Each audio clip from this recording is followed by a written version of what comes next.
Aujourd'hui, je traite d'une affaire perturbante, le cas d'un serial killer qui a sévi en Ohio de 2005 à 2016. Shawn Crate. À 6h08 du matin, le 13 septembre 2016, un appel effrayant est passé au 911. Une jeune femme murmure. 911, what is the address to your emergency? 4th Street, Laundromat. What's the problem? I've been assaulted. Cet appel entraîne une enquête inquiétante sur Shawn Crate. Cet homme diabolique dont ils ignoraient l'existence ne cache rien. Mais quand arrive le moment du procès, Shawn Crate se dit non coupable. Il ne veut pas faire face à la peine capitale. Bonjour et bienvenue sur ma chaîne Avec Malice. Ici, on traite d'enquêtes difficiles et de procès mémorables. Dans cette histoire, une victime a survécu, une jeune fille. Et elle souhaite garder son anonymat. Donc, on l'appellera Jane Doe, comme durant l'enquête et le procès. Tout se passe à Ashland, en Ohio. Cette ville de 20 000 habitants est entre Cleveland et Columbus. Au petit matin, la régulatrice répond à un appel d'urgence. Et c'est un appel qu'elle n'oubliera jamais. Who abducted you? Shawn Crate. Jane Doe explique qu'elle est allongée dans le lit, près de son kidnappeur. Elle a réussi à lui voler son téléphone portable. Et tout doucement, alors qu'il ronfle un petit peu, elle arrive à appeler le 911. Jane Doe est effrayée, mais elle a beaucoup de sang-froid. Can you think it's the yellow house? I think so, but it's on the left. Elle essaye de décrire l'endroit où elle est, la maison dans laquelle elle est détenue. Il y a 2 maisons abandonnées sur la gauche. Les 2 sont jaunes ou blanches, elle ne se rappelle plus. Elle est dans la 2e. Enfin, elle croit. Does he own the house? No, he broke into. Assise sur le lit, près de Shawn Crate qui dort toujours, elle explique que cette maison est abandonnée. Il a forcé la porte pour entrer. C'est là qu'il s'est installé. Il squatte les lieux. Does anybody actually live there? I think they've been abandoned. En murmurant, elle explique qu'il n'a pas d'arme, mais il a un taser. C'est un homme de au moins 1,85 m et il est très fort. La régulatrice lui demande si elle est blessée. Elle répondra un petit peu. Mais quand elle lui demande si elle a besoin d'une ambulance, Jane Doe se mettra à pleurer. Are you bleeding from anywhere? Not anymore. Where were you bleeding from? You don't have to talk if you don't need to, okay? Jane Doe explique qu'elle le connaît depuis 1 mois et demi. Jane est une personne religieuse et elle fait du bénévolat à l'Armée du Salut, là où elle l'a rencontré. Elle récolte des vêtements pour les nécessiteux. Et ce jour-là, il lui a proposé de venir chez lui pour lui donner des vêtements. Et tout ça, c'était il y a 3 jours. If you think you can get out, you need to get out. Unless they were like here. Strong. La répartitrice lui demande si elle peut sortir de la maison, s'il y a une salle de bain, mais elle ne peut pas y aller. Elle doit le réveiller pour ça, parce qu'elle est attachée au lit. Elle pourrait se détacher, mais elle a peur. Elle attend avec impatience les policiers. Mais à un moment donné, il y a un incident.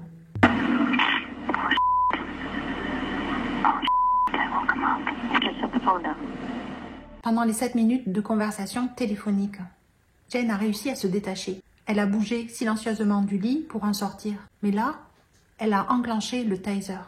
Elle pose le téléphone sur le lit et reste immobile pendant 4 minutes. Puis elle reprend la communication. Are you still there? I'm a smoker. Do you hear any officers outside? No. Okay, they're in the area. Les policiers sont arrivés sur les lieux. Ils sont devant les 2 maisons. Ils veulent garder l'effet de surprise, donc ils s'assurent que c'est dans la bonne maison qu'ils vont rentrer. La répartitrice lui demande maintenant de agir. Il faut qu'elle sorte de la chambre. Il faut qu'elle fasse un signe à la police. Can you open it? I'm afraid without making noise. Jane Doe est terrifiée. Elle a peur d'ouvrir la porte et de réveiller Shawn.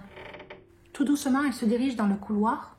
Et là, elle voit que les policiers sont en train de partir. Ils changent de maison. Where'd they go? Hurry, hurry. She said to hurry up and come back. Les policiers ont changé de maison parce que la porte est fermée. Elle est fermée à clé. La répartitrice lui explique. Et en même temps qu'elle demande aux policiers de revenir dans cette maison, Elle demande aussi à Jane Doe d'ouvrir la porte. Et c'est ce qu'elle fait. Hurry up, get out of here. Where is he? Bill's sleeping. Still sleeping? Yeah. Okay, they have her. Les policiers s'engouffrent dans la maison et se rendent directement dans la chambre où Sean dort encore. Ils mettent Jane Doe à l'abri. Elle est nue. Et après l'avoir recouverte d'une veste, elle ne peut pas s'empêcher de parler et de raconter tout ce qui lui est arrivé. Quant à Sean Crate, il était nu lui aussi. Il lui demande d'enfiler un caleçon et il l'emmène directement au commissariat. Par la suite, toutes les personnes qui parleront avec Sean Crate font preuve d'un sang-froid extraordinaire. C'est le capitaine Lay qui va mener l'interrogatoire. Dès le début, Sean explique qu'ils ont eu des rapports intimes. Le capitaine le questionne. Est-ce que c'était contre sa volonté à Jane? Et Sean répond, sans se démonter, qu'elle n'a pas aimé. Qu'elle s'est beaucoup débattue. Le capitaine Lay lui fait part de son constat. Il a battu plusieurs fois Jane. À quoi Sean répond qu'il a perdu le contrôle. Et quand le policier lui demande pourquoi, Sean explique qu'il a demandé plusieurs fois à Jane de l'épouser. Et à un moment donné, il a compris qu'elle ne voulait pas l'épouser. Alors c'est là qu'il est rentré dans une rage folle. Après, il explique qu'il l'a attaché au matelas avec ce qu'il avait sous la main, c'est-à-dire des pulls. Et il a recommencé plusieurs fois à avoir des rapports avec elle. À ce moment-là, il pense que là, elle est d'accord, parce qu'elle n'a pas lutté. Et tout en parlant, en racontant son histoire, Sean finira par dire qu'il l'a kidnappée. Il ne se rappelle pas l'avoir frappée, mais sans doute que oui, parce que sur la main, il a des marques, il a des cicatrices, et il pense que ce sont les dents de Jane qui lui ont lacéré la peau. Mais le policier, le capitaine Lay, lui demande de ne pas minimiser ses actes. Et Sean, avec un petit sourire, dira « Oui, c'est vrai ». Le capitaine Lay, alors qu'il est en train de faire cet interrogatoire. Les policiers sont à l'extérieur de la maison de Sean. Ils attendent un mandat pour perquisitionner en toute légalité. Ils ne veulent pas que tout ce qu'ils trouvent dans la maison soit annulé lors d'un procès. Et ils font bien. Mais pendant ce temps-là, sorti de nulle part, Sean explique au capitaine Lay qu'il connaît une certaine Elizabeth Griffith. Et le capitaine Lay, il connaît Elizabeth Griffith aussi. C'est une enquête ouverte. Elle a disparu depuis un mois. Le capitaine lui demande s'il a des renseignements, des informations sur Elizabeth. Mais Sean répond qu'il aimerait bien les aider, mais il ne sait rien. Elizabeth Griffith est une jeune femme de 29 ans. Elle était diagnostiquée schizophrène et elle était suivie par un infirmier. Il la connaissait très bien et tous les jours, il allait la voir chez elle. Jusqu'au jour où, le 15 août 2016, elle n'était pas là. L'infirmier en question connaissait très bien les habitudes d'Elizabeth et elle ne sortait que très rarement. Et surtout, elle avait des sortes de rituels. Jamais elle n'aurait découché de chez elle. Et depuis, tout le monde est à la recherche d'Elizabeth Griffith, surtout ses parents. À ce moment-là, les détectives décident que ce serait mieux si c'était une femme qui l'interviewe. Peut-être qu'il s'ouvrirait plus. Et c'est le cas. C'est le détective Major qui prend la place du capitaine Lay et qui continue de parler de Elizabeth Griffith. Et à un moment donné, il va dire « Maintenant, elle n'a plus de problème. Elle ne pleurera plus. » Pendant tout ce temps, les policiers sont toujours devant la porte. Ils doivent être impatients. Et avec le capitaine Major, Sean ne se fera pas prier. Il explique que Elizabeth Griffith est dans la maison. Il explique exactement où elle est. À l'étage, il y a un placard. À l'intérieur, elle est sous des vêtements. Bien sûr, Elizabeth est décédée. Quand les policiers entrent enfin dans la maison, ils se dirigent directement vers la chambre où il y a le placard. Il y a du ruban noir autour, pour que l'odeur qu'il y a dans le placard ne s'en échappe pas. Quand ils ouvrent la porte, ils trouvent Elizabeth Griffith, nue, avec les pieds et les mains attachés. Elle est décomposée. Sean explique qu'il connaissait Elizabeth. Ils avaient l'habitude de traîner ensemble. Et un jour, elle est venue jouer au Yahtzee avec lui, dans cette maison. Et durant la nuit, elle est revenue. Elle pleurait. Elle disait qu'elle en avait marre de la vie. Elle voulait mourir. Elle n'arrêtait pas de pleurer. Et il n'en pouvait plus. Donc il a voulu lui montrer ce que c'était de mourir. Et il a essayé de l'étrangler. Mais il est allé un peu fort. C'est un accident. Parce qu'à un moment donné, elle ne respirait plus. Il ne savait pas quoi faire. Il l'a mis dans le placard. How many people before I get a lead rejected? Le détective Major lui demande s'il y a une autre personne dans cette maison, s'il y a une autre femme. Et Sean répond que oui, au sous-sol. Il y a Stacy Stanley, morte, sous des poubelles. Les policiers la trouvent aussi. Cette femme de 43 ans a disparu depuis 2 semaines et tout le monde la cherche. Stacy Stanley est une mère, mais aussi une grand-mère depuis peu. Alors qu'elle était en voiture, un pneu a crevé. Elle s'est arrêtée dans une station-service. Là, elle a appelé sa sœur. Et alors qu'elle était au téléphone avec elle, un homme charmant et avenant s'est arrêté pour l'aider. Il lui change la roue et elle raccroche avec sa sœur. Après, elle serait partie avec lui pour boire un verre. Il l'a amenée chez lui, mais là, elle ne s'est pas offerte à lui. Sean pensait que c'était une prostituée. Et ça l'a énervé. Alors, il l'a étranglée. Il a décidé de se débarrasser de sa voiture. Il l'a amenée jusqu'au sud de l'État et après il est revenu en bus. Les policiers, dans leur enquête, ils en étaient là. Ils avaient retrouvé la voiture de Stacy et ils savaient que c'était un homme grand qui l'avait conduit parce que le fauteuil côté conducteur était très reculé. Sean ne pourra plus s'empêcher de parler. Les experts diront pendant le procès que, à partir du moment où il a été attrapé, il savait qu'il allait finir en prison. Donc, il ne s'est pas privé de raconter ses exploits. Parce que durant la conversation avec le détective Major, il dira qu'il a étranglé beaucoup de monde dans sa vie. Elle lui demandera combien, et il dira 4. En fait, il tuera 5 personnes. Les policiers qui font le compte savent qu'ils n'en ont que 2, et se demandent bien qui sont les 3 autres. Il explique qu'en 2005, il sortait avec une femme qui s'appelle Candice Cunningham. C'était une droguée. Et elle était aussi extrêmement dépressive. Elle avait même essayé de se suicider en faisant une overdose. Mais lui, il le voyait bien. Elle n'y arrivait pas toute seule. Donc il a aidé. Après qu'elle se soit fait un shoot, le dernier, il est passé par derrière et il l'a étranglée. Il l'a enterrée quelque part dans les bois et il est très heureux d'amener la police sur les lieux. Candice Cunningham avait 29 ans et elle était seule. À cause de la drogue, elle n'avait plus personne. Et donc, personne ne déclarera sa disparition. Puis après, il parle de Rebecca Lacey. Et Rebecca Lacey, cela parle aux inspecteurs. Cette femme de 31 ans était une prostituée, connue dans le coin. Ils l'ont retrouvée morte sur un chantier de construction. Et le médecin légiste avait conclu à une overdose. Mais Sean raconte une autre histoire. Il dit que cette femme, Rebecca, il l'a rencontrée dans un bar. Ils ont discuté, ils se sont bien appréciés, et puis il est allé aux toilettes. Quand elle est revenue, il s'est rendu compte qu'elle lui avait volé 4 $.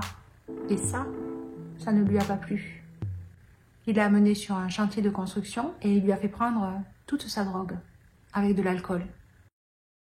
Sean conclut qu'avec elle, c'était presque de l'autodéfense. Elle l'avait volée. Puis après, il parle d'une certaine Danielle. Il ne se rappelle plus très bien, c'était en 2006. Et les inspecteurs, ils connaissent Dana Nicole Lorey. C'est le cold case de la région. Dana Nicole Lorey a été retrouvée dans les bois par des promeneurs. Elle avait pu être identifiée grâce à son ADN. Cette femme de 23 ans voyageait à travers les États-Unis pour vendre des magazines. Et un jour, elle a frappé à la mauvaise porte. Elle a disparu le 10 mars alors qu'elle était dans la ville de Marion, en Ohio toujours. Et c'est dans cette ville qu'habite la mère de Sean. Et c'est là où il habitait à cette époque-là. Quand Dana est rentrée dans la maison de sa mère pour leur vendre des revues, Sean a tout de suite compris qu'elle était là pour les voler, que c'était une arnaque. Et ça, il n'a pas apprécié. Il l'a suivie et quand elle est arrivée à son motel le soir, il l'a étranglée et déposée dans un bois. Tous les soirs, sans aucune exception, Dana appelait sa fille pour lui souhaiter bonne nuit. Sean ajoute d'un air badin que c'est comme si elle voulait être étranglée. Après toutes ces révélations, les inspecteurs vont enquêter sur Sean Crate et découvrir qui il est vraiment. Il est né le 8 août 1976 dans la ville de Marion, en Ohio. Sean dit qu'il a eu une vie normale. Il jouait au football et au baseball, c'était ses 2 passions. Alors qu'il a 6 ans, ses parents divorcent. Lui et sa sœur restent avec leur mère. Mais à l'âge de 11 ans, leur mère décide de les quitter pour rejoindre son petit ami dans le Kentucky. Et elle demande à leur père de les prendre en charge. Pour Sean, c'est un affront. Il ne lui pardonnera jamais. Sean est connu comme un enfant charmeur, aimable, avenant. Toutes les filles l'adoraient. Et en grandissant, c'est toujours le cas. Les femmes sont folles de lui. Sean fait partie de l'équipe de baseball du lycée. Il est charmant, marrant, impulsif, imprévisible. Mais déjà, à l'âge de 16 ans, il est convoqué par la police parce que sa petite amie a porté plainte contre lui. Il a essayé de l'étrangler. Mais ça ne lui sert pas de leçon. À 17 ans, avec une autre petite amie, qui est enceinte de lui, il essaye de l'étrangler. Il est arrêté, il prendra 1 an, mais pas de prison ferme. Il sera en probation. À l'âge de 20 ans, il est encore arrêté pour domestique, et cette fois-là, il fera quelques mois de prison. Cette même année, en sortant de prison, il rencontre une femme qu'il épouse. Elle tombe enceinte de lui. Ils ont une petite fille. Au début, tout se passe bien. Il est décrit comme un être aimant, chrétien, aidant et rassurant. Pourtant, dès qu'ils s'installent ensemble, il change. Il devient agressif et surtout, il commence à forcer sa femme à faire des actes intimes qu'elle ne veut pas faire. Et c'est très violent. Il décide alors de se séparer. Et Sean est tout à fait d'accord. Et elle souhaite partir avec leur fille. Mais il lui dit que si lui ne revoit plus sa fille, personne d'autre ne la reverra. Son ex-femme comprendra le message. Et pendant des années, elle va être harcelée. Des fois, il l'appelle pour lui dire qu'il va tuer un membre de sa famille. Mais au bout de quelque temps, il la laisse tranquille. Parce que Sean, il a rencontré Christina. Avec elle, il va rester 4 ans. Mais à partir du moment où ils s'installent ensemble, les choses recommencent.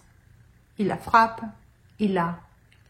Mais on ne sait pas pourquoi, en le suppliant, elle arrive à se faire amener à l'hôpital. Mais Sean reste avec elle.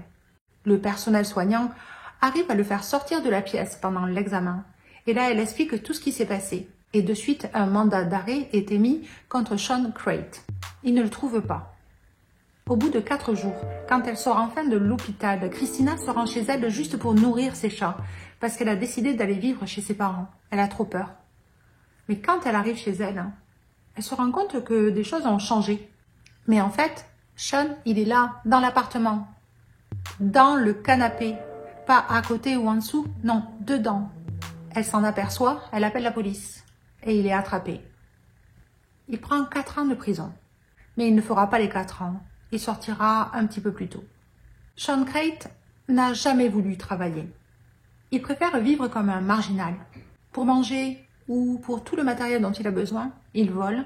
Sinon, il va à l'armée du salut. Il vit de maison abandonnée à maison abandonnée. Et surtout, Sean profite de tout le monde. Quand il arrive à pénétrer une communauté et que quelqu'un lui tend la main, il en profite. Notamment une personne qui a eu pitié de lui, lui a offert un appartement. Un petit appartement avec un loyer modique. Pendant 2 ans, il va rester là, il ne payera jamais le loyer. Jamais. Mais en plus, il ne payera pas l'eau ni l'électricité. Et surtout, il ne fera pas le ménage. Pourquoi? Quand il part, c'est un soulagement pour le propriétaire. Voilà un peu qui est Sean Crate. Quand il est arrêté, il prend un avocat, une équipe d'avocats qui s'appelle Rolf Whitney. Et ils décident, ensemble, de plaider non coupable, pour cause de troubles mentaux. Mais les 2 psychiatres qui le verront, celui de l'accusation et celui de la défense, diront la même chose. Sean est apte à subir un procès. Il comprend la différence entre le bien et le mal. Alors Sean décide d'écrire à la presse et de donner son point de vue, d'expliquer à tout le monde pourquoi il a fait certaines choses.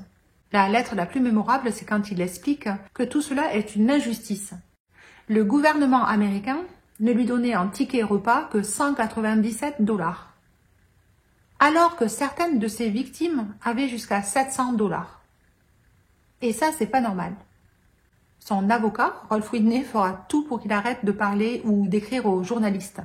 Il demandera un gag order. C'est-à-dire que les journaux, les médias n'ont plus le droit de parler de cette affaire, de Sean Crate. Le procès de 2018 ne regroupe que 3 victimes. Jane Doe, Elizabeth Griffith et Stacey Stanley. Et la personne la plus importante dans ce procès, c'est Jane Doe, qui va prendre la parole, qui va expliquer exactement ce qui s'est passé. Et elle répondra avec force et courage à toutes les questions du procureur et de la défense. Elle explique qu'elle a rencontré à l'Armée du Salut, qu'elle croyait que c'était un homme bon. Pendant 1 mois et demi, quand ils se rencontraient, c'était pour lire des versets de la Bible ou aider d'autres personnes. Mais elle n'avait aucune attirance pour lui. Quand le 11 septembre 2016, elle est rentrée chez lui, elle ne savait pas qu'elle n'en ressortirait que 2 jours après. Elle était juste venue chercher des vêtements. Quand elle s'est assise sur le lit, le seul meuble de la pièce, elle avait sa Bible à la main. Il lui a enlevé et l'horreur a commencé.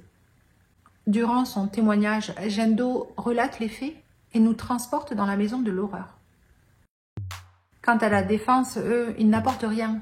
Le seul argument qu'ils avaient, c'était sa santé mentale. Et quand les psychiatres vont venir à la barre, ils expliquent la même chose. Sean Crate a une personnalité antisociale. Il n'arrive pas à se contrôler. Il est conduit par son impulsivité. Il a un manque d'empathie extraordinaire. Il veut intimider et il n'a aucun remords. Et au niveau, c'est un sadique. Sean a du plaisir en voyant la souffrance à travers les yeux des autres. Il les torture, il les garde contre leur volonté, il filme ses victimes dans les moments les plus désagréables. Les psychiatres expliquent que les personnalités antisociales et sadiques font des êtres très dangereux, qu'il n'y a aucun moyen de les soigner. Sean tord la réalité pour qu'elle lui convienne. Et comme il n'a pas d'empathie, cela n'est pas grave s'il blesse les autres. Parce que la seule personne avec qui il est bien, la seule personne qui l'aime, eh bien c'est lui. Donc la notion de l'amitié, ce n'est pas quelque chose qui est important pour lui. Par mimétisme, il dit qu'il a des amis, mais en fait, il ne fait que présumer de ce que l'amitié pourrait être. Et c'est pour ça que Sean pense que ses morts sont méritées. Dans sa tête, il faisait une faveur au monde, à la société, de les avoir éliminés. Quand les jurés partent pour le verdict, c'est juste pour aller manger. Il n'y a aucun suspense. Ils reviennent et trouvent Sean Crate coupable. Et là, pour Sean, c'est l'enfer. Parce que lui, il a une peur terrible. C'est de faire face à la peine capitale. Il ne veut pas mourir. Il demande un appel, mais surtout, il dit qu'il est coupable du meurtre de Candice, Dana et Rebecca. Il préfère avouer pour montrer sa bonne foi. Et donc que la peine de mort soit retirée. Mais lors de la sentence, ce ne sera pas le cas. Pour Rebecca, Dana et Candice, il prend prison à vie. Quant à Jane Doe, Elizabeth et Stacy, il aura la peine de mort. La date de son exécution est prévue en janvier 2025. Sans doute que cette date sera retardée. Il fera appel sur appel et restera longtemps dans le couloir de la mort. I'm sorry. Can't change nothing. Believe me, I would. C'était l'histoire d'un homme abominable qui a fait 5 victimes. Et j'espère qu'il n'en a pas fait plus. Mais j'en doute. Et heureusement qu'il y avait Jane Doe. Parce que sinon, Sean ne se serait jamais arrêté. J'espère qu'elle a repris sa vie en main et qu'elle a réussi à survivre à cette terrible histoire. Cette maison qui a été le cercueil de Elizabeth et Stacy, elle a été détruite. Et voilà. Donc n'oubliez pas de liker, de vous abonner et de partager beaucoup d'amour dans la journée. À plus tard.